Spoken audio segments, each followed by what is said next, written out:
No, mi hanno detto loro di mettermi nella rossa. Buongiorno, buongiorno, benvenuti. Benvenuti a questo appuntamento che apre la giornata di Vicino Lontano di sabato. Narcotica, dove lo Stato non esiste, è il titolo di questa conversazione, di questo confronto. E per spiegarvi la ragione per cui abbiamo voluto che facesse parte del festival di quest'anno, leggerò un piccolo passo della prefazione di Beppe Giulietti, presidente della Federazione Nazionale della Stampa Italiana, che tra l'altro non può essere qui con noi perché proprio oggi gli hanno fissato un intervento che aveva programmato da tempo. Mafia e malaffare hanno legami profondi, condizionano la vita di milioni di persone, costringono alla schiavitù chi non ha nulla e ha bisogno di sopravvivere e realizzano un gasdotto destinato a unire i continenti e a inquinare istituzioni e politica, asservendole ai loro interessi, seminando morte e terrore. Basti pensare alla guerra civile che ha insanguinato la Colombia o ai massacri che ancora segnano la vita del Messico.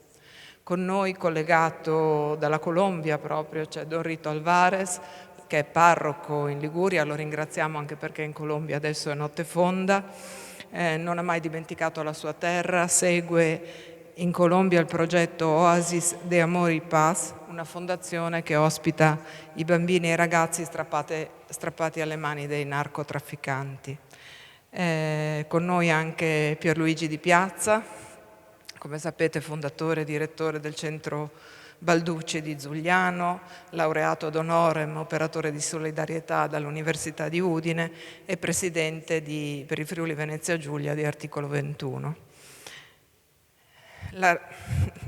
L'origine di tutto è Valerio Cataldi, giornalista, caporedattore della redazione inchieste di Rai News, dove cura il programma Spotlight. Ha seguito le rotte delle migrazioni, i conflitti armati in Colombia, in Messico, in Ecuador. Ha vinto numerosissimi premi per i suoi documentari, ha curato delle mostre internazionali e ha scritto Narcotica lungo le rotte della morte, che trovate al nostro bookshop, che è la scrittura di una video inchiesta che ha realizzato appunto per Rai News. A condurre l'incontro, la ringraziamo, Luana De Francisco, giornalista, scrive per il Messaggero Veneto e per Repubblica, si occupa da molti anni di cronaca giudiziaria ed è stata anche vice coordinatrice dell'Osservatorio regionale antimafia. Buon ascolto e grazie. E grazie a Paola, grazie a Vicino Lontano ovviamente per aver organizzato questo incontro che promette di essere interessantissimo. Ed entriamo subito perché ce ne sono tantissime di cose da dire e da vedere. Ma prima di addentrarci nel mondo di Narcotica, peraltro nel modo più efficace che ci possa essere, cioè attraverso le testimonianze assolutamente pregnanti di chi in quelle terre è nato, è cresciuto, ha combattuto, ha lavorato e quindi diciamo andando anche ben oltre la lettura pure interessante, pure formativa di, penso a una pietra miliare, no? Come la trilogia del cartello di Don Winslow, oppure attraverso la visione di tante serie televisive che pure accurate quanto possono essere non saranno mai esaustive di quello che ci possono dire i testimoni diretti. Ecco, prima dicevo di regalarci questa oretta di approfondimento, io vi vorrei proporre una riflessione preliminare, cioè vorrei provare ad addentrarci, a soffermarci un attimo, a capire che cosa succede invece qui nella nostra terra, per significare quanto quel mondo, il mondo di Narcotica, non sia così lontano anni luce dal nostro, ma rappresenti anzi il terminale, il polo opposto di una filiera criminale che conduce all'Europa, che conduce all'Italia e che conduce inevitabilmente quindi al nostro nord-est e che fa male, che uccide, che fa morti più di quanti e fa male più di quanto si possa immaginare.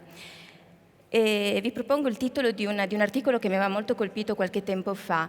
L'Italia è un paese sempre più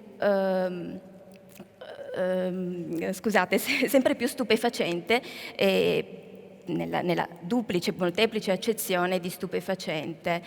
Lo dice l'ultima relazione della Direzione Centrale per i Servizi Antidroga. La domanda e l'offerta di droga nel nostro Paese neppure nei mesi dell'emergenza sanitaria si è interrotta. Ha rallentato sì, ma non si è interrotta, a riprova di quanto diffuso sia il consumo, il traffico di sostanze stupefacenti anche nel nostro Paese. Anzi, sono anche aumentati. Nel 2020 c'è stato un aumento dei sequestri, in particolare di cocaina e in particolare buona parte dei quali nel porto calabrese di Gioia Tauro.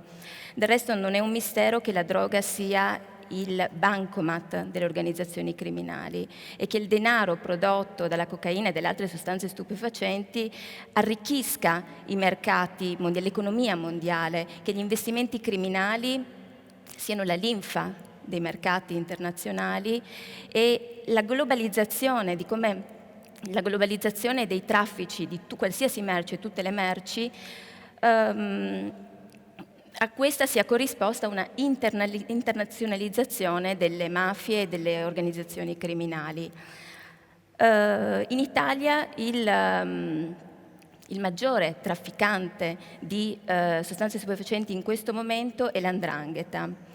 I broker calabresi dialogano, trattano alla pari con i narcotrafficanti. È stato il procuratore capo Nicola Gratteri, che pure è uno dei protagonisti delle inchieste di cui parleremo questa mattina, a fare un po' il conto della spesa, a raccontarci come un chilo di droga ai calabresi venga venduto dai narcos tipo qualcosa come 1.000 euro al chilo, appunto 1.000 euro, a fronte dei 1.800 euro chiesti invece alle altre organizzazioni criminali.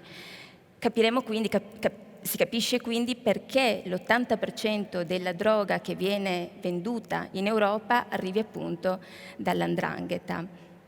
L''ndrangheta che acquista anche più di quanto abbia bisogno e lo faccia per una strategia ben precisa, quella di saturare il mercato, controllare il mercato, salvo poi ovviamente non fare il lavoro sporco poi di venderlo al dettaglio, ma venderlo all'ingrosso, soprattutto a albanesi e nigeriani, e quindi continuare in questo circuito, alimentare in continuazione questo circuito criminale, che si alimenta anche di che cosa? Dei soldi che vengono dati ai narcotrafficanti, perché i soldi non rimangono ai narcos, rimane soltanto una minima parte, raccontava Gratteri, la gran parte torna in Europa sotto forma di investimenti che vengono a inquinare la nostra economia, l'economia legale. Ecco, quindi detto di tutto questo, queste sono le ricadute immediate, ma forse non visibili, sul nostro territorio di quel mondo. Torniamo a quella filiera di cui si diceva, la risaliamo per arrivare a monte del sistema. Quello che faremo oggi è cercare di capire come funziona, chi lo gestisce, chi consente al sistema di fruttare tanto denaro, ma lo faremo anche da un punto di vista ancora più particolare, ecco, quello che sfugge forse, anzi sicuramente, alle serie televisive. Vedremo anche chi è che lo patisce, che lo subisce, le vittime, gli invisibili, e lo faremo proprio grazie alla presenza dei nostri ospiti. Tutto questo, come diceva Paola, è reso possibile grazie al bellissimo progetto di Valerio Cataldi, che ha raddoppiato il proprio lavoro, perché dopo aver partorito 2 serie televisive andate in onda su Rai 3, ha realizzato anche un libro, e che peraltro presenta qui a Vicino Lontano per la prima volta dalla sua pubblicazione. E allora cominciamo proprio da Valerio, perché detto tutto questo abbiamo sicuramente, secondo me, bisogno di una sorta di mappa geopolitica, per così dire, che ci orienti sia quanto ai luoghi di cui parleremo, e quindi Colombia, e quindi Messico, ma anche Italia, e sia quanto alle forze in campo, dalla base, dai campesinos, ai signori dei cartelli, allo Stato. Perché sappiamo, no? Quelli sono paesi dove regna la corruzione, e dove c'è corruzione si fatica a distinguere tra il bene e il male, e tutto l'assetto sociale diventa un po' più frastagliato. E io, Valerio, comincerei mandando il primo filmato, proprio perché rappresenta un breve ma significativo spaccato che già di per sé basta a darci l'idea della violenza che regna in quelle terre e che condiziona fino a ucciderle, fino a stroncarle le vite, le prospettive, il futuro dei loro stessi figli, dei bambini, dei ragazzi. Quindi cominciamo, direi, con il primo video e poi passiamo la parola a Valerio direttamente. D'accordo.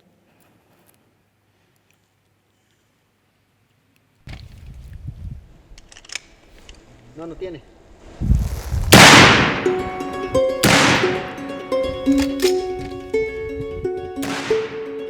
No hay rehenes, no hay rehenes.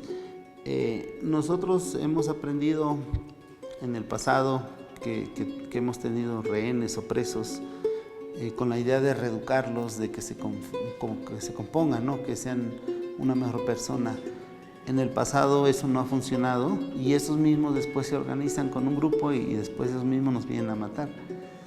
Entonces ahorita las leyes han cambiado en la guardia comunitaria, en las policías comunitarias. Toda la gente que trae un rifle de estos y nos dispara, los muchachos llevan órdenes de matarlos.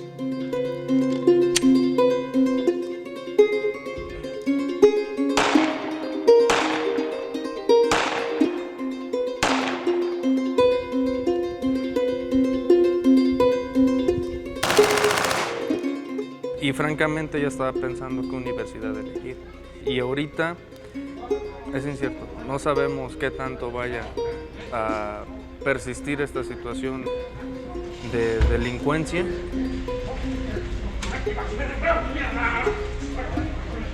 Pero de lo que sí estoy seguro, que vamos a seguir en pie de lucha hasta que sea necesario.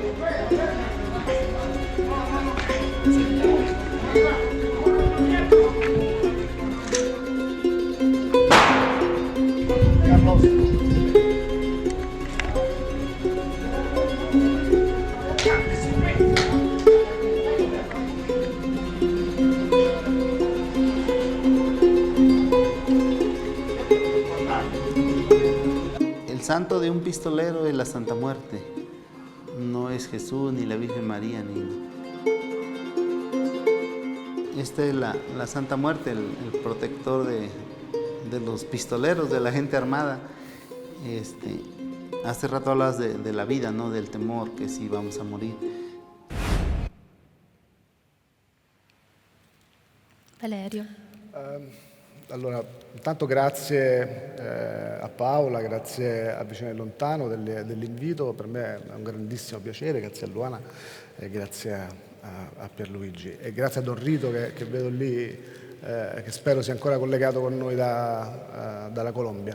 È necessario spiegarvi dove siamo andati con quelle prime immagini. Eravamo in un posto che si chiama Filo de Caballos, che è un piccolo paese dello stato di Guerrero, che è uno degli stati più pericolosi del Messico ed è lo stato dove si produce il 60% della gomma da oppio che poi serve a produrre eroina che va verso gli Stati Uniti, insomma.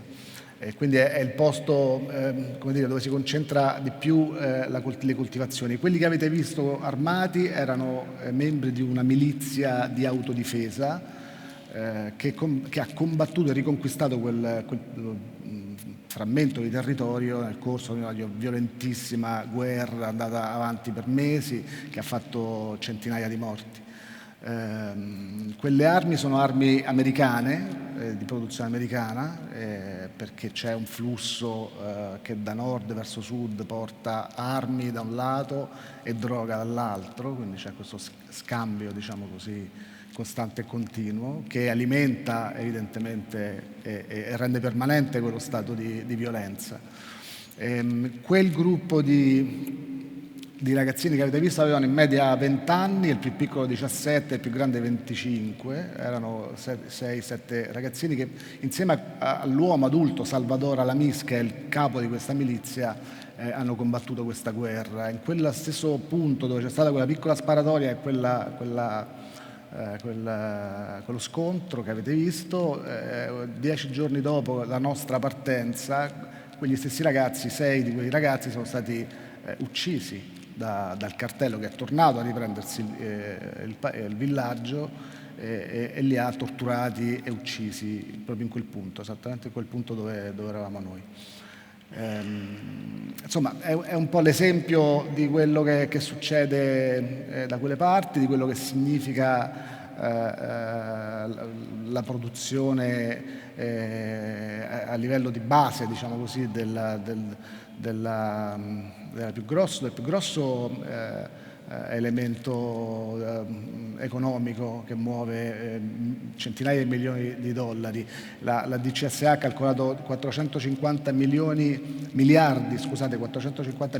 di dollari l'anno il flusso finanziario che entra poi nelle casse dei cartelli, dell''ndrangheta, della camorra, delle mafie albanesi, insomma di tutti i gruppi criminali che sono coinvolti in questo traffico. Quindi disegnare una mappa, come dire, la mappa evolve, la mappa del narcotraffico evolve a seconda di quanto è più forte il gruppo che comanda in qualche modo. In Colombia, ad esempio, avevamo, conoscerete tutti, immagino, Pablo Escobar, avevamo fino a quando lui era vivo questo monopolio della cocaina dei cartelli colombiani. Dopo la sua caduta è cambiato radicalmente tutto. I cartelli colombiani si sono indeboliti moltissimo e i messicani hanno preso il controllo sia della produzione che dell'esportazione, del traffico, anche della cocaina colombiana. Quindi i messicani si sono trasferiti in Colombia e da lì gestiscono gli affari. Tutto questo lo fanno, come diceva benissimo Luana, insieme soprattutto all''ndrangheta, che ha, come tutte le mafie, ha come primo introito il traffico di droga.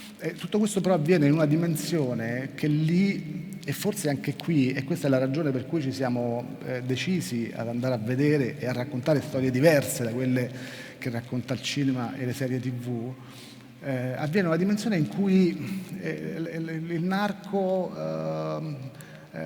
fa propaganda, il narco ha un sistema di propaganda che riesce a conquistare il favore della popolazione. Considerate che durante il lockdown tutti i cartelli messicani hanno prodotto dei video che poi hanno distribuito per i canali loro, i social e i loro canali principali, dei video in cui si mostravano generosi e andavano a portare beni di prima necessità alla popolazione, che ringraziava il narcotrafficante del caso, e alcuni molto ben confezionati, fatti da un livello professionale molto alto. È successo qualcosa di simile anche in Italia, no? In Calabria e in Sicilia, anche se non così sfacciatamente. Lì è tutto molto, molto, molto sfacciato. C'è lo stato di Sinaloa, che è la città del Chapo Guzmán, che è uno dei più famosi e più feroci narcotrafficanti messicani. Si celebra ogni anno la morte di Malverde, che è considerato il santo dei narcotrafficanti, ed era un bandito della fine dell'Ottocento che dicevano fosse una sorta di Robin Hood che rubava ai ricchi per dare ai poveri. In quella dimensione arrivano tutti i narcotrafficanti dallo stato di Sinaloa, ma non solo, e ognuno si mostra e celebra se stesso in qualche modo, in una dimensione esasperata di narcopropaganda, per l'appunto. Io ho portato con me un pezzo di questa propaganda, che è questo, e questo è un pupazzo che io ho comprato proprio in quella circostanza, in quella festa per Malverde a Culiacán. Ed è un pupazzetto che rappresenta il Chapo Guzmán, armato fino ai denti, con le bombe a mano sul gilet, il suo mitra, e poi c'è un numero qua sotto, 701. Questo numero è il numero con cui la rivista Forbes ha valutato il suo patrimonio, insomma è il 701esimo uomo più ricco del pianeta, secondo la rivista Forbes. E quindi questo io l'ho pagata l'equivalente di 30 euro questa statuetta, però è pieno di adesivi, calamite per il frigo, magliette, insomma qualunque cosa che poi possa essere utile a diffondere questa cultura, se possiamo definirla così, del narco, e quindi a conquistare il terreno. Anche in quella circostanza c'era una sorta di riffa in cui le famiglie povere potevano poi, gli venivano lanciati questi sacchetti pieni di cibo e quant'altro. Noi abbiamo scelto di scrivere questo progetto, di iniziare a fare questo racconto proprio per andare a vedere chi c'è dall'altra parte dello schermo, perché Pablo Escobar ormai sappiamo tutto di lui, anche del Chapo, le serie TV ce l'hanno raccontato in tutte le forme, ci hanno raccontato quanti figli avesse, quanti amori ha avuto, quante giornaliste ha sedotto, quanto è stato, insomma, entusiasmante e romantico in qualche modo anche la sua vita. Noi abbiamo cercato mi è sembrato necessario proprio cambiare punto di vista completamente, andarcene da un'altra parte a vedere chi subisce per primo le conseguenze di tutta quella ricchezza che è accumulata soltanto nelle mani di alcune persone.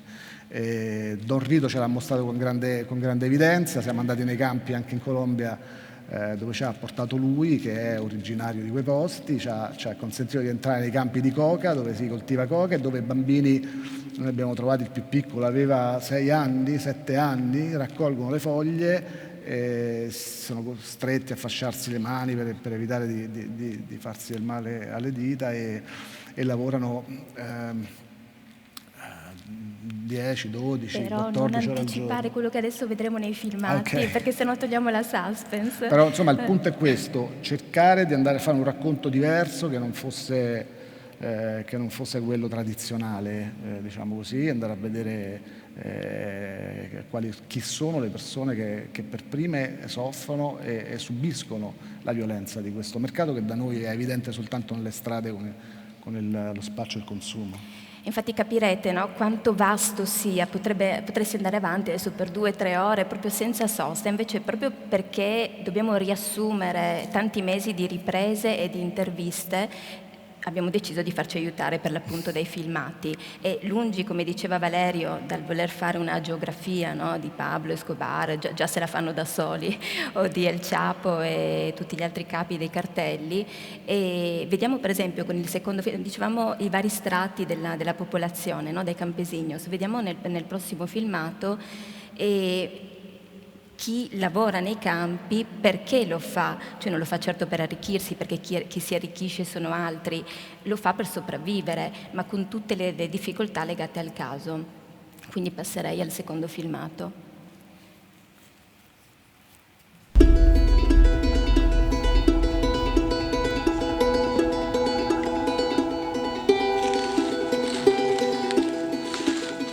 Ahorita vamos rumbo a un pequeño plantío de amapola, que es el único de entre 100 o 200 que había.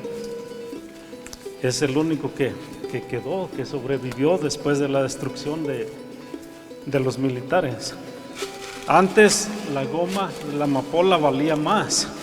Lo que sacábamos de la amapola, sacábamos para comer, para comprarle ropa, comprarle zapatos a nuestros hijos, para darle estudio. Y ahorita ya no hay nada de eso.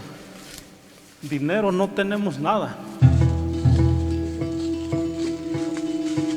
Andiamo avanti a passo spedito in un punto imprecisato della foresta, dove i campesinos di Filo de Cavallo hanno le loro coltivazioni. Siamo scortati dai miliziani armati di Salvador Alamis, che controllano che intorno tutto sia tranquillo.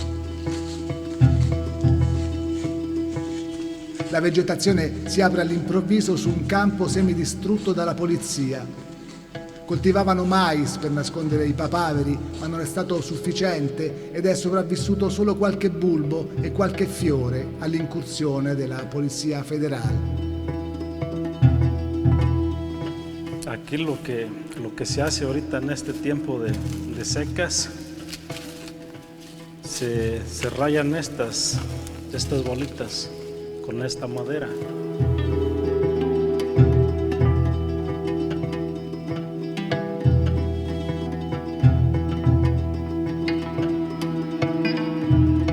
Aquí en esto, cuando mucho pueden salir unos, ¿qué será? Unos 200, 300 gramos en toda la cosecha. Al precio de 5 pesos el gramo, en 200 gramos, ¿cuánto viene siendo? 1,000 pesos. 1,000 pesos no alcanzan para mantener a nuestros hijos, si acaso para comer unos 3, 4 días. Los plantíos que estaban buenos, ellos sí los tumbaron. Nosotros no somos los malos.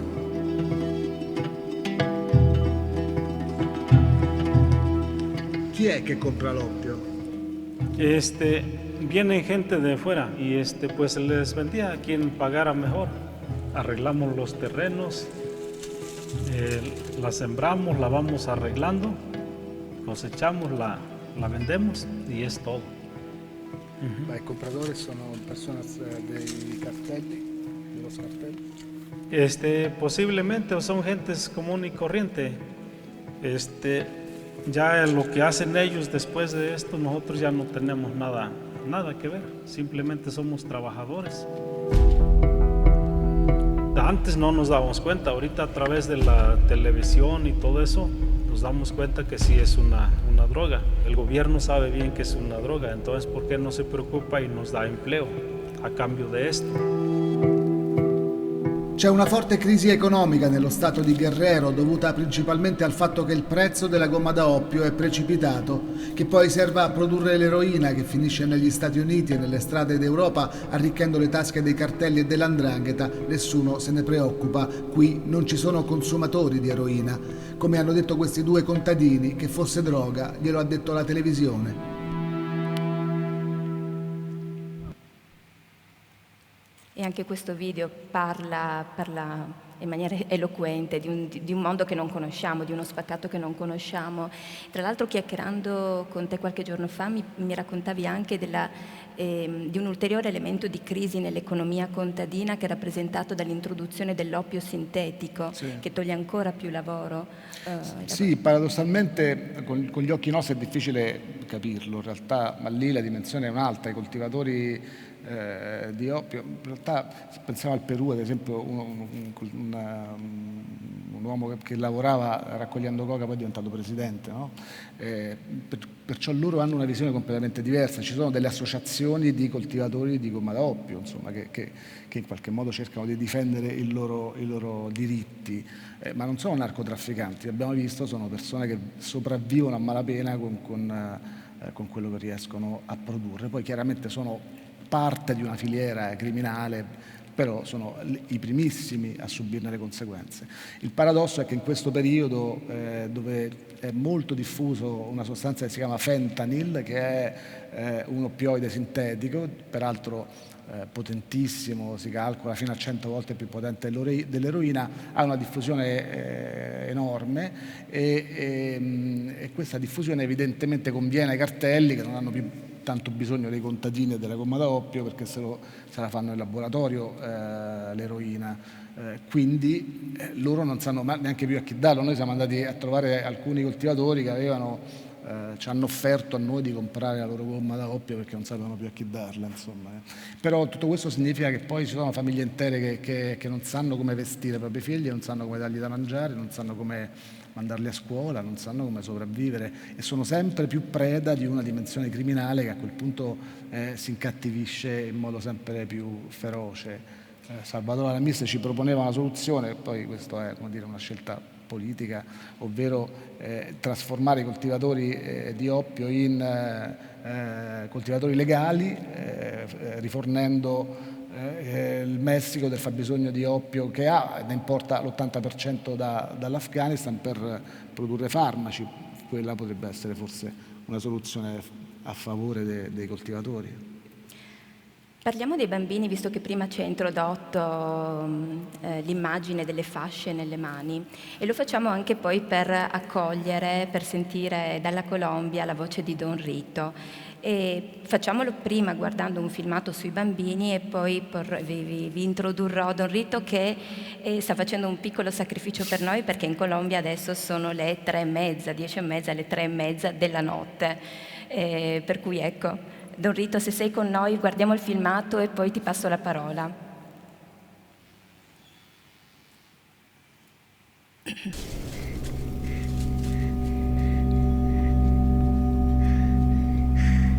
cuando yo estaba raspando, siempre andaba las manos mugrosas y me dolían mucho y tenía callos.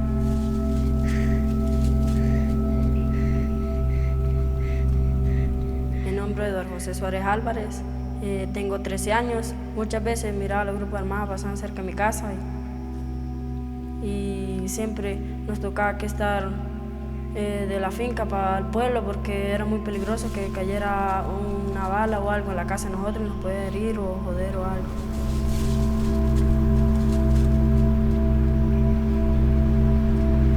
En especial nunca mostraron su rostro, siempre eran encapuchados y me da miedo también con las armas porque es algo que no es muy influyente para una persona y además donde hay niños.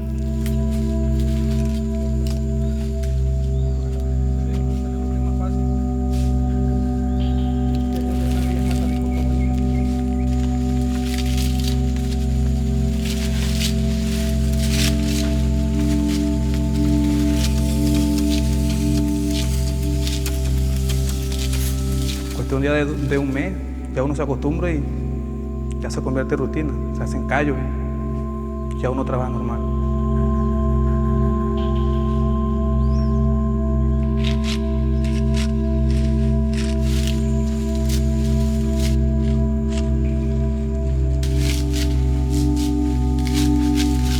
Buscando para sobrevivir y ayudar a la familia, me vine para Catatumbo a raspar coca. Pues raspando uno se pone el sueldo. Sí, eso es un rendimiento. Si te rinde ganas más, si eres más lento, pues ganas poco. Eso es el rendimiento.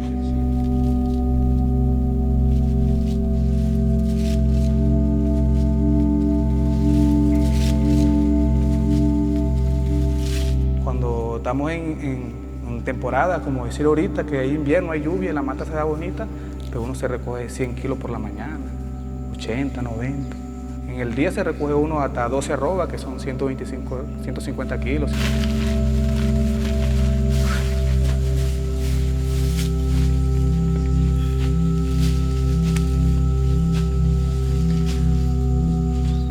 Si el patrón nos alimenta, pues nos paga 8.000 pesos, son 80.000 pesos diarios que uno se puede ganar, depende.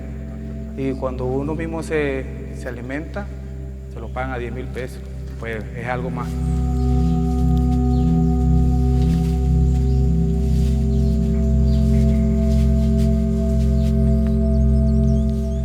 Me gustaría ser ingeniero civil y si no lo podré lograr, pues me gustaría ser un abogado.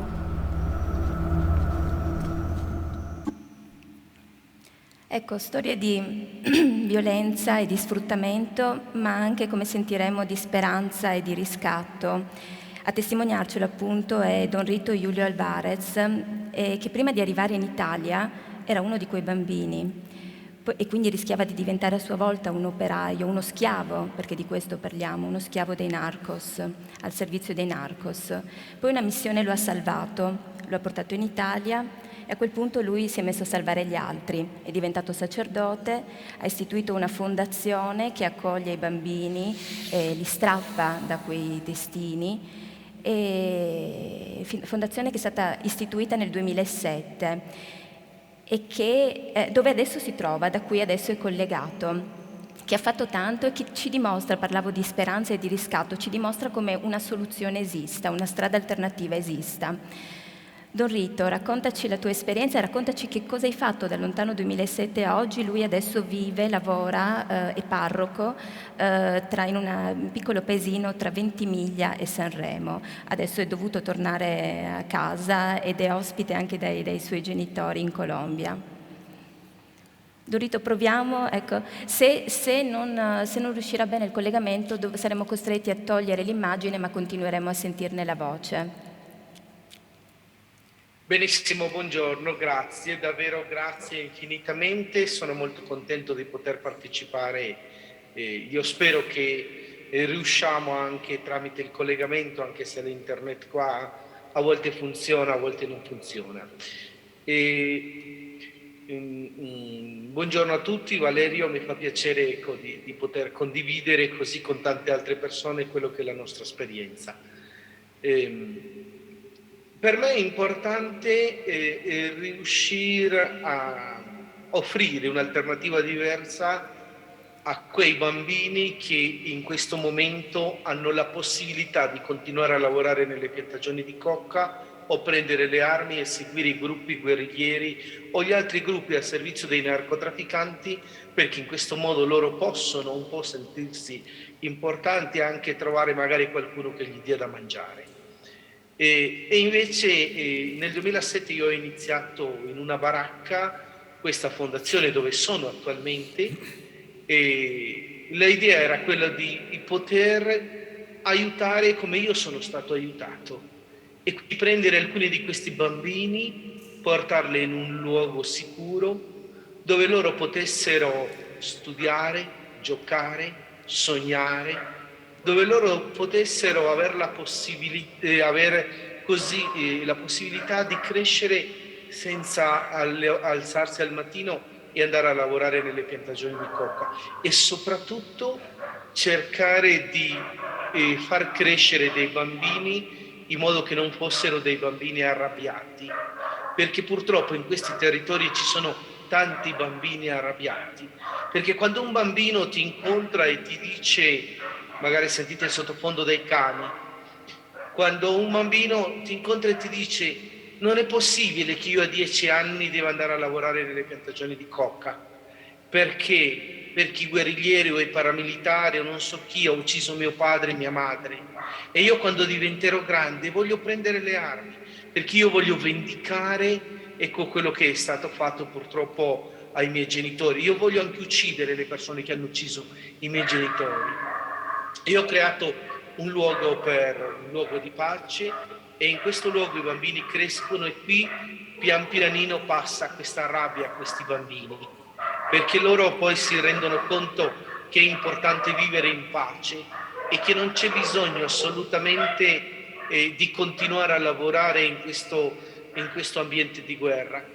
Io ho salvato centinaia di bambini dalle piantagioni di coca. Tenete conto che qui stiamo parlando di un territorio dove sono piantate a coca oltre 40.000 ettari, ogni ettaro produce circa 10 kg di cocaina all'anno, quindi immaginate la dimensione, tutta la cocaina che passa tramite il confine col Venezuela. Noi siamo qua vicino al confine col Venezuela. Ho creato delle case, delle strutture dove questi bambini vengono alloggiati, c'è uno staff già grande, importante, che ci occupiamo di bambini e bambine. Abbiamo aperto anche un centro universitario per i più grandi dove poter alloggiare questi ragazzi, e loro, la cosa più importante, più commovente è che in questo momento i più grandi sono quelli che mi stanno dando una mano nella fondazione per poter aiutare altri bambini, perché per me è importante essere contagiosi di bene.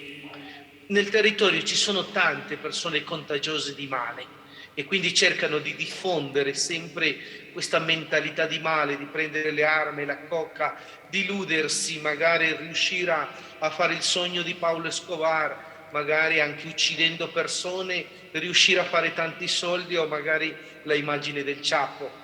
E invece per me è importante contagiarli di bene, quindi protagonisti di pace, essere capaci di studiare, di pensare ad aiutare altre persone. E qui la fondazione, io adesso ho 3 sedi della fondazione, quindi il centro dove ci sono alloggiati i bambini piccoli sono quelli di elementare e superiore, adesso sono una 50ina di bambini, c'è il centro universitario, sono una 60ina, e stiamo aprendo una scuola, diciamo così, per i contadini, perché possano imparare a coltivare il caffè al posto della coca. L'idea è quella di riuscire a portare questo caffè in Italia e venderlo con un sapore di pace, quindi in alternativa alla coca. Questo è un sogno, e stiamo lavorando per poter riuscire a fare qualcosa, perché alla fine io sto cercando di fare una rivoluzione e veramente voglio essere armati, voglio armare questi bambini con i quaderni, con i banchi di scuola, voglio armarli, ecco, di buoni sentimenti, voglio incentivarli, che il territorio lo possiamo cambiare solo nella dimensione in cui noi possiamo essere protagonisti di pace, e cerco tante persone che mi aiutino a fare questa rivoluzione proprio cercando di diffondere la pace in questo territorio e non la guerra, come lo fanno i gruppi guerriglieri. Alcuni sono dissidenti, 2 gruppi, uno e l'altro l'LN, che è quello che ha preso il comando del territorio, e stiamo parlando di almeno 8-10 gruppi al servizio dei narcotrafficanti, dove mettono lo zampino direttamente i messicani in questo territorio al confine col Venezuela, dove c'è un caos, ma veramente un caos. Anche nel tempo della pandemia è stato terribile vedere le immagini che hanno diffuso questi gruppi, il modo come hanno ucciso le persone nel confine Colombia-Venezuela, quindi vicinissimo a noi.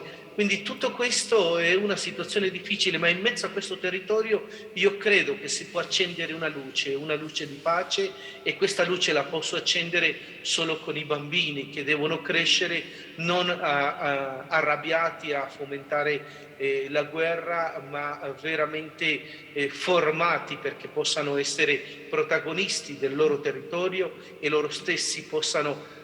Pensate che il nostro lavoro in questo momento è un lavoro particolare, che è quello di dire ai bambini, sono i bambini che quando arrivano alla fondazione tornano dai loro parenti a dire al papà: non è bello lavorare con la coca, non è bello vendere la cocaina, non è bello.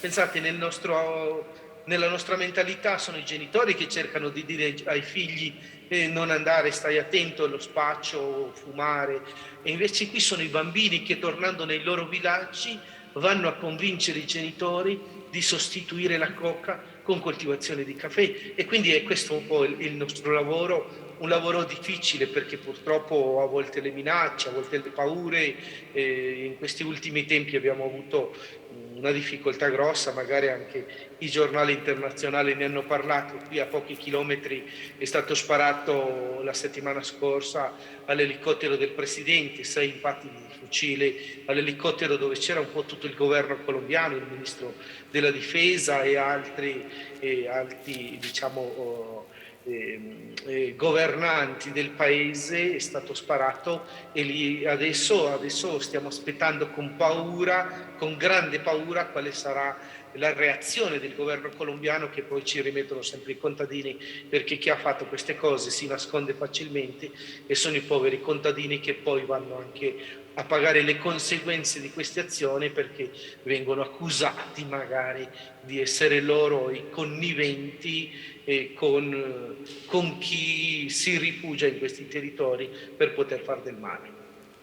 Grazie Don Rito, ci hai al tempo stesso commosso e dato un'iniezione secondo me di fiducia, e ci hai dato anche l'assist per il prossimo stacchetto, diciamo così. Ci viene da pensare, ma e lo Stato dov'è? Bene, grazie a istituzioni religiose che fate qualcosa, ma manca qualcosa al vertice che aiuti veramente. Allora la gente che si sente abbandonata a se stessa, perché poi se c'è magari non fa abbastanza, non prende decisioni, e cosa fa? Si organizza da sé, si organizza in gruppi, in comitati di autodifesa, solo che lo fa con i bastoni. Certo non si arma, non hanno i soldi per comprare le armi, ma forse ma rifuggono dalla violenza, proprio quello che ci diceva Don Rito. E allora i bastoni non bastano evidentemente, no? Contro le armi dei guerriglieri. E questo che cosa genera? Aumenta, raddoppia il sangue, oltre alle morti, no? Che i narcos seminano in tutto il pianeta. Poi abbiamo anche il sangue che viene versato da chi in patria chiede soltanto di la libertà di lavorare, e anche il rispetto per la propria terra, per il proprio ambiente. E allora con il prossimo, sono i leader sociali, lo vedremo adesso, con il prossimo video con cui poi introdurremo anche Don Di Piazza, e non aggiungo altro, guardiamo il video e poi commentiamo tutto quanto.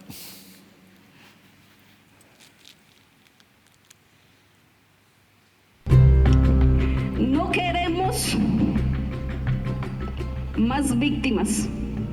Cristina Bautista era una donna coraggiosa, una delle governatrici indigene del Dipartimento di Turibio, si era schierata con fermezza contro i gruppi armati che stavano facendo strage della Guardia Indigena dei NASA che ostacola gli affari dei narcotrafficanti. Le sue ultime parole Cristina Bautista le ha pronunciate durante un funerale e sono state uno schiaffo sulla faccia dei gruppi armati. Y a los grupos armados, esta es nuestra casa. No son bienvenidos.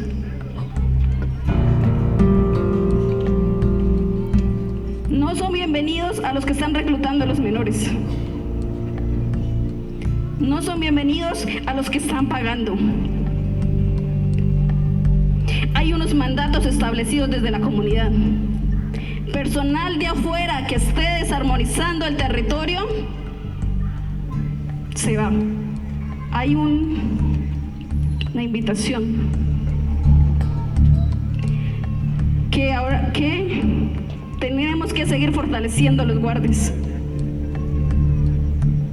Guardias somos todos.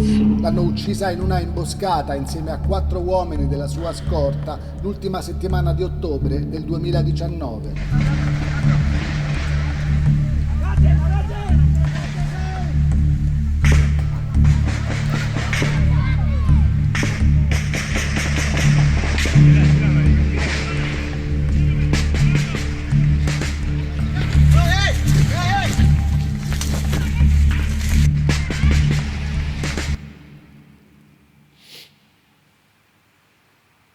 Valerio, non c'è via di scampo, oppure ci si prova? Sì, ci si prova. Questo è un altro aspetto di questa dimensione che peraltro abbiamo visitato sempre grazie a Don Rito. Siamo andati nel Cauca dove c'era questo gruppo, questa comunità indigena, i Motilones Bari, che difendono il loro territorio da sempre con armati di questo bastone rituale e rifuggono proprio l'uso delle armi, non hanno mai avuto nemmeno intenzione di prenderle in mano, però combattono con grande determinazione e spesso volentieri vengono uccisi dai gruppi criminali. Tra il maggiore numero di vittime che viene fatto dai gruppi criminali ci sono appunto i leader sociali e ci sono gli attivisti ambientali che spesso e volentieri per la grande maggioranza sono indigeni, fanno parte di comunità indigene perché hanno, come dire, uno degli interessi, il loro interesse principale, la loro vita è quella di vivere in una dimensione naturale che vivevano prima che arrivassero gli spagnoli, per intenderci. Quindi insomma c'è una rivendicazione di legittimità e di dignità e di necessità di opporsi a questa violenza che per loro è fortissima. È proprio in questo punto del nostro viaggio che io introdurrei Don Di Piazza, e non è un caso perché parlavi della regione Cauca, e Don Di Piazza alcuni anni fa fece un viaggio insieme con altri con dei missionari a Toribio. Toribio ha conosciuto anche, quindi si è entrato in contatto con gli indigeni Nasa, la popolazione indigena Nasa, e l'impatto è stato forte come la lettura di questo libro, però ti ha lasciato un segno di speranza, mi dicevi, cioè tu hai comunque visto come la nostra narrazione non sarebbe completa come abbiamo fatto con Don Rito se non aggiungessimo anche queste storie di speranza. Sì, rispondo, ma prima mi permetto di esprimere, guardando qualche appunto che dopo la lettura di questo libro ho preso, quindi lungo le rotte della morte abbiamo incontrato padre Don Rito, che saluto con amicizia e stima, e sperando che possa venire anche da noi qui a Udine, nel centro Balducci, insieme magari a Valerio. E io ringrazio Valerio, credo a nome di tutti, per questo straordinario impegno, coraggioso, documentato, che rivela delle verità davvero sconcertanti. E il libro il libro insieme a tutte le inchieste televisive, radiofoniche. Il libro è dedicato a Mario Pacciolla, un giornalista, attivista di diritti umani, trovato morto, impiccato nel suo appartamento di San Vicente de Caguán il 15 luglio 2020 nel Caquetá in Colombia. Hanno parlato di suicidio, ma l'indagine poi ha raccontato una storia molto diversa. Un omicidio per lo straordinario lavoro che lui conduceva. E lui, Mario Pacciolla, ha affermato: se vuoi parlare in modo utile del narcotraffico in Sud America, allora devi parlare delle persone, di ciò che vivono, di ciò che subiscono. Ecco, questo libro di Valerio parla di persone, di un numero impressionante, chiamate per nome in queste pagine, di decine e decine di migliaia uccise e fatte sparire. In Messico 70.000 persone scomparse nell'ultimo decennio. Pagine che raccontano il dramma di persone che sempre in Messico formano le brigate della ricerca, la ricerca dei loro familiari, che sono stati, è orribile usare questo termine, cucinati, fatti morire in modo atroce, per farli sparire, non solo scomparire, sparire completamente. Queste persone cercano, a me venivano le lacrime, cercano e ogni tanto urlano di disperazione. Perché li cerchiamo? Perché li amiamo. Perché li cerchiamo, ripetono, perché li amiamo. Un libro fitto di nomi, di numeri, che documentano situazioni impressionanti, che colpiscono, coinvolgono, addolorano. E di questo avevamo anche parlato in parte, qui a Vicino Lontano, con un amico prete, padre Solalinde, minacciato dai narcos. Ricordo anche padre Pedro, che è morto qualche mese fa a causa del Covid, anche lui un uomo proprio di accoglienza, e l'accoglienza dei migranti significa contrasto con i narcos che li catturano, li fanno sparire, ne prendono gli organi e poi li uccidono e disseminano i resti nelle campagne. Le rotte della morte, mi ha molto colpito questo, perché tante volte non ci si pensa, oppure tutto viene raccontato come in un film, e Valerio è andato, come ha detto anche lui, a guardare dall'interno. È impressionante come il collegamento mette insieme i campi di papavero da oppio in Messico, i campi di coca in Colombia, i campi di cannabis in Albania e l'andrangheta in Aspromonte. Questa geografia del narcotraffico è impressionante e ci sono collegamenti, nomi, cifre impressionanti. E questo libro, con tutti i servizi che Valerio ha fatto, inducono, perlomeno sollecitano a guardare il mondo con gli occhi degli schiavi, perché sono gli schiavi moderni. C'è un'enclave di oblio, c'è il dolore e la sofferenza della gente, perché l'economia criminale, perché fiorisca, ha bisogno di quei bambini che si legano le dita, come abbiamo visto, per strappare le foglie di coca, perché non c'è alternativa. E per tante famiglie questo è l'unico modo per vivere, meglio per sopravvivere. E c'è poi tutta l'esaltazione attraverso le musiche, le feste, come è già stato detto. Ritorno un attimo. Io ho avuto modo di andare 3-4 volte, non ricordo se 3 o 4, nel Cauca, sud-occidente della Colombia, con i missionari della Consolata, e ho in brevissimi periodi, ma molto intensi, percepito qual è la spiritualità, cultura, capacità organizzativa di autonomia del popolo indio Nasa, che ho guardato con gli occhi dell'interiorità, che ho ascoltato nelle loro assemblee per come sanno organizzarsi, e quello che diceva questa donna, martire, anche lei uccisa: sì, questa è la nostra terra. Fra l'altro loro hanno come riferimento, fra gli altri, anche padre Alvaro Ulqué, un prete indio, il primo prete indio ucciso perché si opponeva ai latifondisti, no? Che non volevano dare la terra ai contadini perché la terra era loro. L'hanno ucciso a Santander de Quilichao, aveva 41 anni. Io ho avuto la commozione di poter parlare con sua madre a Pueblo Nuevo. Con sua mamma ho parlato, una donna indigena che mi ha detto: a me hanno portato via 2 figli.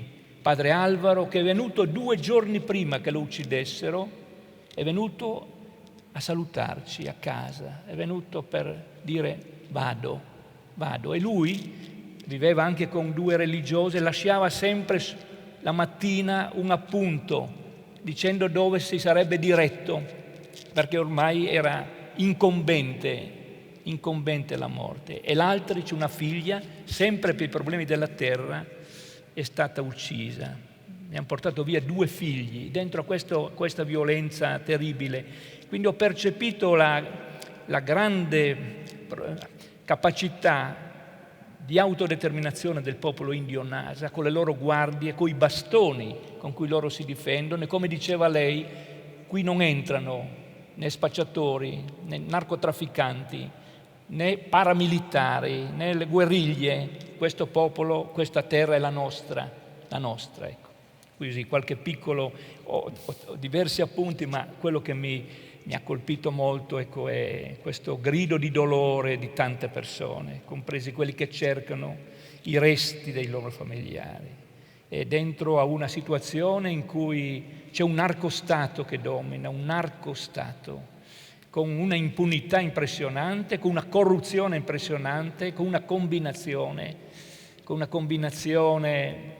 di violenza veramente, sì, che impressiona, addolora, però ci sono i segni come quello del nostro amico che risaluto, ecco, segni di speranza in questo cammino, come un segno di speranza che quello che fanno i magistrati come Gratteri e tutti quelli che lavorano, anche quel colonnello, mi dimentico il nome. D'Angelo Antonio. Ecco, questo colonnello, tutte le persone che si impegnano, e anche questo del popolo indio Nasa è un segno di speranza.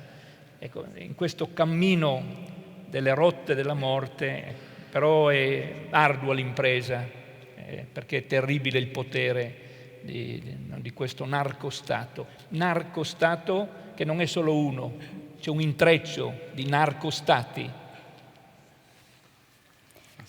Grazie per Luigi. E prima di raccogliere l'assist, perché c'è proprio l'assist poi per passare con Mario Pacciolla al discorso dei giornalisti, facciamo quel parallelo che mi proponevi tra Cristina, il destino di Cristina, e una storia molto simile che è avvenuta invece a casa nostra, in Calabria. Ci spostiamo a Sinopoli. Sì, raccontaci. Una dimensione analoga, diciamo così. Quello che succede lì evidentemente abbiamo visto finora è esasperato, ma quello che succede qui, ed è molto evidente, quello che succede qui è analogo ed è molto meno evidente. C'è un uomo che si chiamava, perché purtroppo è venuto a mancare per male incurabile da poco, si chiamava Domenico Luppino, che è stato sindaco di Sinopoli, che nell'arco di una decina d'anni ha subito 300 attentati, e lui coltivava ulivi, e costantemente ogni anno gli bruciavano questi ulivi secolari. E lui viveva in questa dimensione in cui aveva denunciato la cosca degli Alvaro, che lì nella piana Gioia Tauro a Sinopoli è padrona, e ha subito, come dire, è stato fino all'ultimo sotto la protezione dello Stato, e la sua famiglia è stata costretta ad andare via, ma lui da lì non se n'è mai voluto andare. I suoi campi di ulivo li ha sempre voluti seguire, anche se ci andava con la scorta. E quella che forse abbiamo fatto noi è stata forse l'ultima intervista che lui ha rilasciato, che adesso vediamo.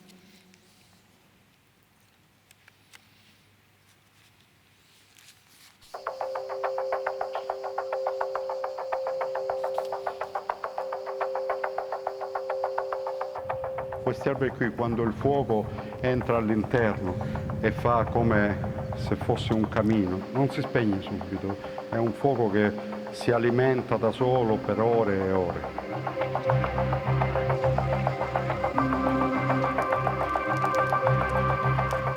una distruzione che non ha un senso, un significato, è qualcosa di assurdo, è come distruggere noi stessi.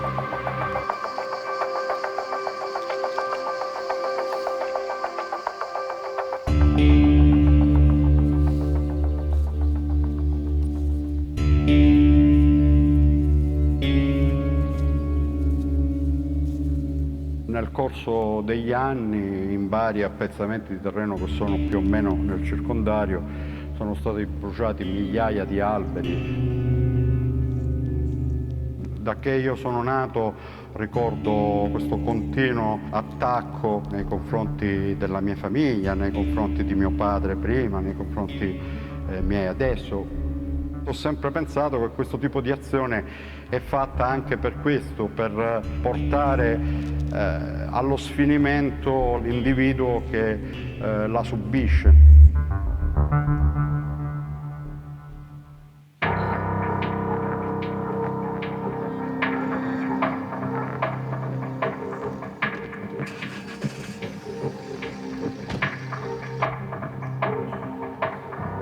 Sono più di 10 anni che sono sotto scorta, non continuativi. Mia moglie e i miei figli sono al nord. Ho fatto una tragica contabilità e sono negli ultimi 20-25 anni a oltre 300 azioni intimidatorie.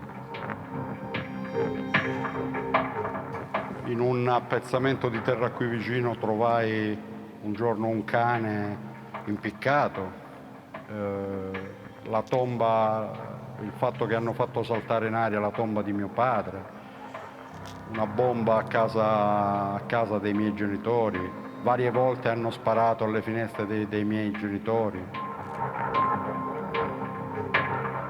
Io ho denunciato gli esponenti della famiglia Alvaro, che è una famiglia molto potente di 'ndrangheta, che è egemone sul territorio in cui noi siamo adesso. Accapararsi la terra o fare andare via un elemento che è di fastidio significa dimostrare che il territorio è loro. Ci penso spesso, ci penso quasi tutti i giorni ad andare via, a lasciare questa terra. Però al contempo non riesco a non pensare a chi ha lavorato prima di me su queste terre. Sono figlio di gente che ha lavorato sodo per poter costruire tutto ciò. Chi si occupa di territorio, chi si occupa di coltivare i campi, di coltivare agrumi, di piantare ortaggi, concretamente lotta alla mafia in modo plastico, reale, è capace di mettere all'angolo su quel territorio l''ndrangheta e lo dimostrano quotidianamente ormai da decenni.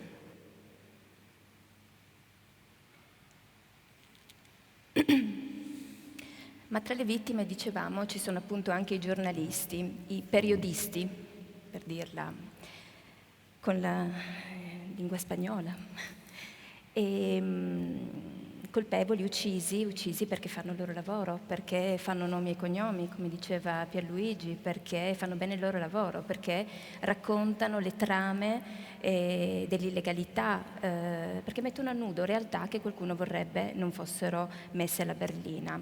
Qui con noi oggi avrebbe dovuto esserci anche Beppe Giulietti, come ci diceva Paola, purtroppo era rimasto bloccato a causa di un intervento.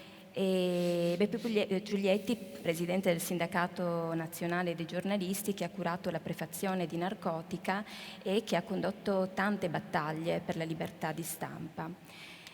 Valerio ha intervistato la moglie, la vedova di un collega ucciso, proprio perché faceva bene il suo lavoro. Sentiamo questo ulteriore, guardiamo questo ulteriore video e poi ti lascerei la parola per chiederti quanto difficile anche per te sia stato lavorare in quelle terre.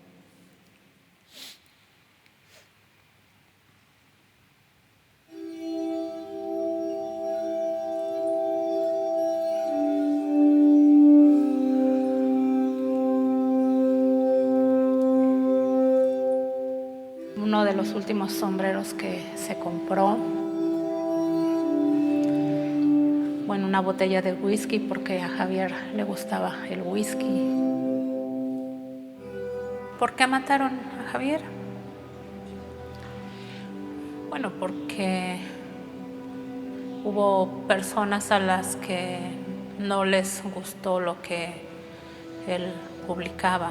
A Javier no lo mataron por otra razón que no haya sido su labor periodística. Javier solía decir, y lo decía en público y en privado, es que cuando matan a un periodista no pasa nada, que están solos realmente, que no hay una sociedad que les acompañe. Entonces yo creo que en el caso de la mayoría de los periodistas asesinados en este país, la mayoría están en el olvido.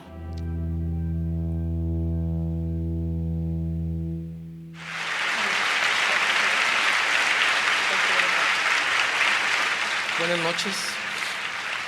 Muchas gracias al Comité para la Protección de Periodistas por esta distinción que para mí no tiene parangón.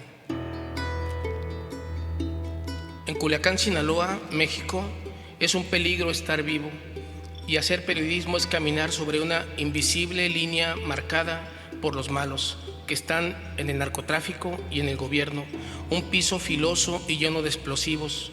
Esto se vive en casi todo el país.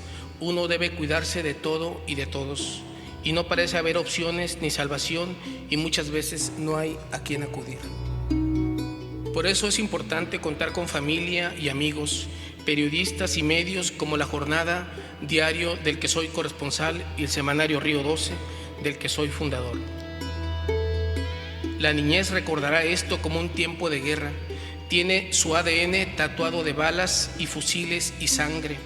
Y esta es una forma de asesinar el mañana. Somos homicidas de nuestro propio futuro. Esta es una guerra, sí, pero por el control del narco. Pero nosotros, los ciudadanos, ponemos los muertos. Y los gobiernos de México y Estados Unidos, las armas. Y ellos, los encumbrados, invisibles y agazapados, dentro y fuera de los gobiernos, se llevan las ganancias. Dedico este premio a los periodistas valientes, a niños y jóvenes que viven una muerte lenta. Este premio es como un faro de luz del otro lado de la tormenta, un puerto seguro más allá de la tempestad. En Río 12 hemos experimentado una soledad macabra porque nada de lo que publicamos tiene ecos ni seguimiento, y esa desolación nos hace más vulnerables. Y a pesar de esto, con ustedes, con este premio, puedo decir que tengo dónde guarecerme y sentirme menos solo. Muchas gracias.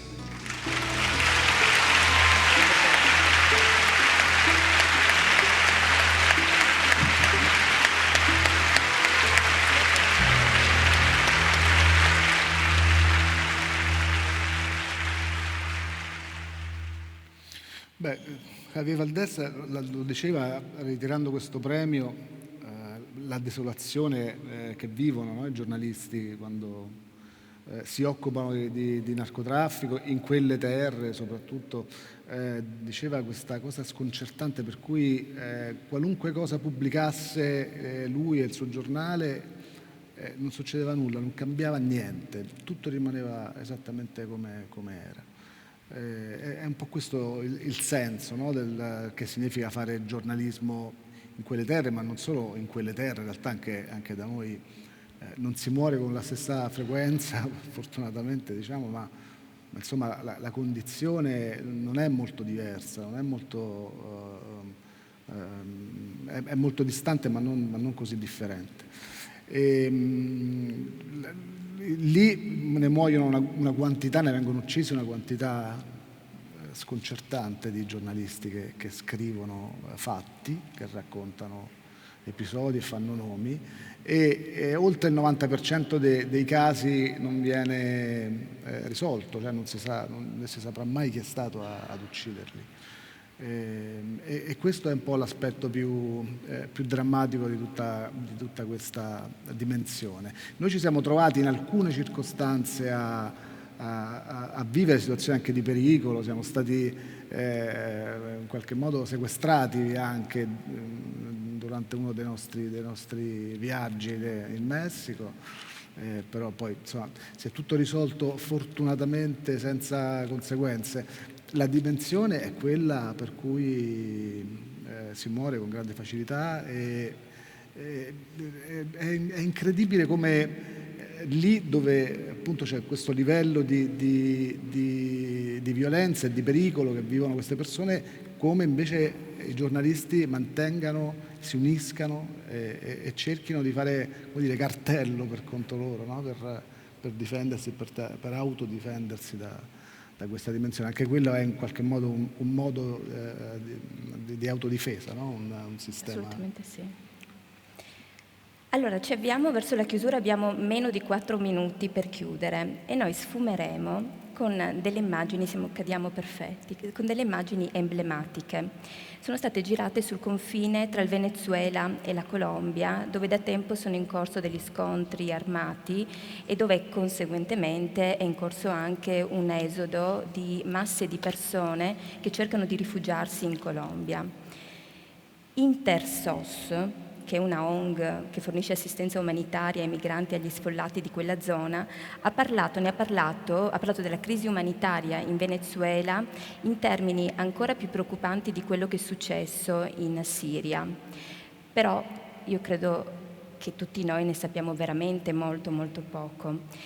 Allora, io vi inviterò adesso a parlare sulle immagini, a maggior ragione introducendovi un ulteriore incarico di Valerio. Valerio è presidente dell'associazione Carta di Roma, che rappresenta per noi giornalisti è uno dei fari della deontologia per la nostra professione, perché vigila sulla correttezza delle informazioni in materia di migrazione e immigrazione, che è un obiettivo assolutamente arduo, direi, vuoi per le frequenti violazioni e vuoi anche per la diffusa strumentalizzazione che si fa di questi argomenti, di questi temi, soprattutto in chiave politica.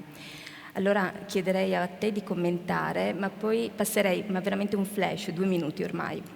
A Don di Piazza viviamo in una terra su cui si affaccia la rotta, confluisce la rotta balcanica. Allora un flash per dire della nostra capacità di accoglienza e delle nostre politiche migratorie, e se c'è ancora Don Rito veramente un flash per salutarci, per dire qual è lo stato in questo momento anche della pandemia, perché prima ci ha accennato alla pandemia, qual è lo stato dell'emergenza pandemica in Colombia. E andiamo con le immagini. Io su queste immagini dico poche cose. Questo è un ragazzo che si chiama José Luis, che ha fatto e ci ha mandato lui queste immagini. Questo è il confine di cui parlava Don Rito tra la Colombia e il Venezuela, uno dei posti più pericolosi del mondo. Durante la pandemia le persone hanno continuato a cercare di scappare. Oltre 5 milioni di persone sono scappate dal Venezuela negli ultimi anni, è una quantità di rifugiati impressionante, la più grande crisi umanitaria del pianeta. E questa dimensione racconta, per riallacciarsi alla Carta di Roma, è una di quelle dimensioni in cui vanno raccontate le persone, non tanto i numeri, perché 5 milioni sono un grande numero, ma se dovessimo provare a capire chi sono quei 5 milioni di persone, forse capiremo meglio qual è la dimensione in cui tutto questo avviene, avremo delle capacità migliori per ragionare sul che significa vivere in quelle condizioni, e anche magari per capire perché abbiamo questo ruolo noi, no? Che è quello di accogliere. Oggi abbiamo questo ruolo, magari domani per noi si invertono le parti e ci troveremo dall'altra parte, quindi sapere chi sono, conoscerli per nome, raccontarli nel modo più corretto, nei termini giusti, è il modo migliore. Grazie. Don Di Piazza del Friuli Venezia Giulia cosa fa? In Friuli Venezia Giulia che cosa succede? La rotta balcanica è stata, oscurata per lunghissimo tempo. Proprio l'anno scorso, a luglio, lì dal nostro centro abbiamo fatto una conferenza stampa con collegamenti anche diretti perché nessuno ne parlava, poi hanno cominciato a parlarne, ma quello che è di grave è che le persone che sono in movimento per venire a chiedere la possibilità di essere accolti vengono respinti in modo illegale, con combinazione Italia-Slovenia, e poi vengono dati in mano alla Croazia, che usa metodi di tortura per riportarli poi fino nei boschi della Bosnia, dove sono partiti. E tante persone hanno fatto diverse volte questo percorso, e tanto che parlano come di un gioco dell'oca, ripartono e ritornano. Una situazione drammatica, con la complicità anche grave del nostro Paese. Rubo 15 secondi per accostare Zaki, Giulio, di cui sempre anche lodevolmente Vicino Lontano ripropone attenzione, e i 43 studenti della scuola rurale del Messico fatti sparire. Ecco, questi giovani studenti che subiscono le violenze di un sistema proprio suscitano questo desiderio di verità e giustizia. Sappiamo quanto è difficile, ma mi veniva di accostarli, ecco, Giulio, Zaki e i 43 che mancano alle loro famiglie, alla verità e alla giustizia. Don Rito? Migrazione, pandemia, manifestazioni, coltivatori di coca. È un misto di situazione triste, di tante persone che muoiono, che vivono disperati. In questo momento la Colombia vive una situazione molto complicata, e soprattutto questi territori, perché si intreccia la migrazione dal Venezuela, si intreccia con la situazione dei narcotrafficanti e con la pandemia. E si intreccia una situazione veramente difficile, perché il paese in questo momento ha toccato il picco più alto di contagiati e morti. Stiamo parlando di oltre 30.000 contagiati al giorno e oltre 700 morti al giorno. E tutta questa cosa è una cosa molto particolare, perché pensate che le scuole chiuse in Colombia dal marzo del 2020, in questo momento già per la disperazione, e quindi anche poi nel nostro lavoro, nel nostro ambiente con i bambini che non possono seguire, adesso sono alla fondazione, ma in tutto questo adesso sembra che si riapre tutto, ma siamo in mezzo al caos a causa di tantissime situazioni, le stesse manifestazioni nelle grosse città che magari avete visto, Cali, Medellin, Bogotà e via dicendo. Quindi noi persone di fede che speriamo e chiediamo al Signore che ci assista e ci accompagni e che ci faccia vedere la luce in questo momento di buio per il Paese. Grazie.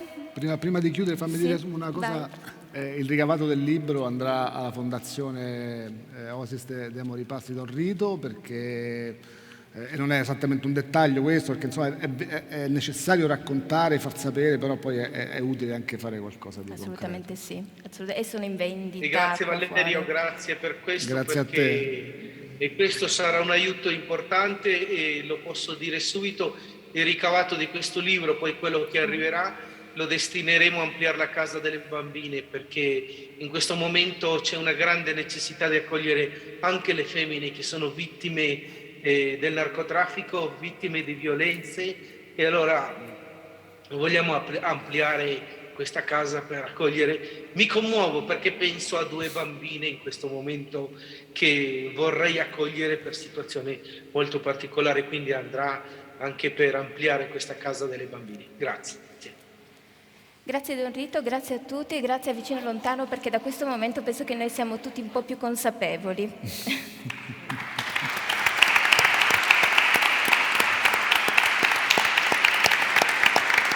Grazie a Valerio Cataldi per aver portato qui a Vicino Lontano il suo lavoro, per aver acceso questo riflettore su un problema così complesso che solo i grandi giornalisti sanno affrontare con la cura e con l'attenzione necessaria. Vi ricordo tra l'altro che Narcotica è comunque ancora visibile su Rai Play, per cui vi consiglio di vedere l'intera inchiesta, di acquistare il libro perché appunto i proventi andranno a favore della Fondazione di Don Rito. Grazie a Pierluigi Di Piazza, a Luana De Francisco e a Don Rito Alvarez per essere stati con noi. A più tardi, grazie.